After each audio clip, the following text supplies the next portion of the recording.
Eu acredito que a doutora Gabriela Ruens já esteja na sala. Sim. Olá, boa Estou tarde. aqui. Boa tarde, Tudo todos bem? me ouvem? Sim, escuto e a vejo perfeitamente. A doutora Gabriela Ruens fala pela Transparência Eleitoral Brasil e eu já concedo a palavra. Obrigada, doutora Larissa. Boa tarde a todos e a todas. Passo a minha autodescrição. Sou uma mulher jovem, de pele branca, de cabelos castanhos, olhos também castanhos, uso óculos redondos com detalhes dourados, visto uma blusa de gola alta na cor marrom ou telha.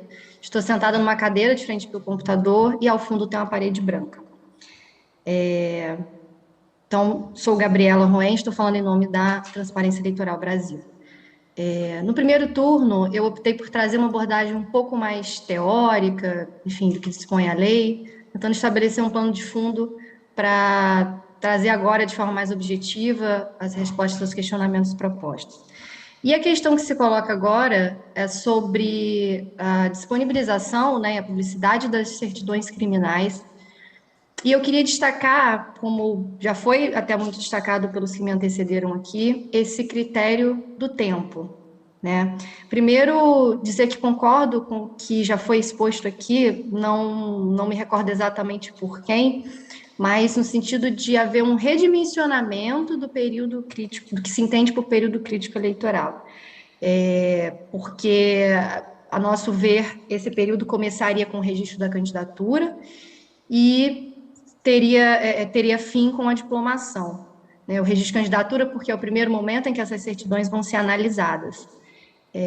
E aí, para responder a esse questionamento inicial proposto com relação à publicidade das certidões, eu vou me valer do artigo 6º da LGPD com relação ao binômio finalidade e necessidade. Então, a necessidade de exposição das certidões criminais é possibilitar o controle social sobre os candidatos, possibilitar impugnações e ações cabíveis pelos legitimados durante o período que, como coloquei, seria a partir do registro de candidatura, que seria esse período crítico, até a expedição do diploma.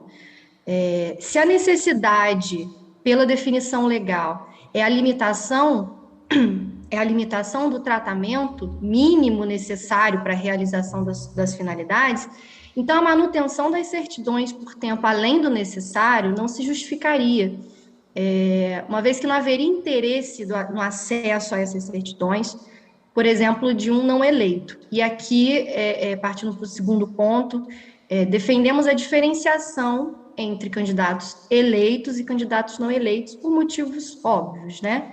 O eleito passa a representar uma coletividade, então é constitucionalmente desejável que sobre ele haja uma constante vigilância e fiscalização, tanto sobre o que ele faz, mas também sobre o seu passado e sobre a sua história.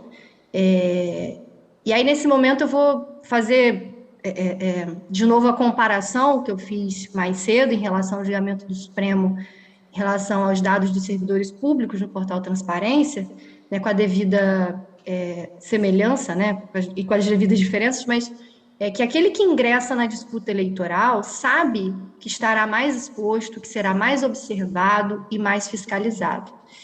Então, em resumo, nós entendemos que há uma necessidade, então, de redimensionar o que seria esse período crítico, nos termos que eu já coloquei, e que a divulgação dessas certidões dos candidatos deve se dar.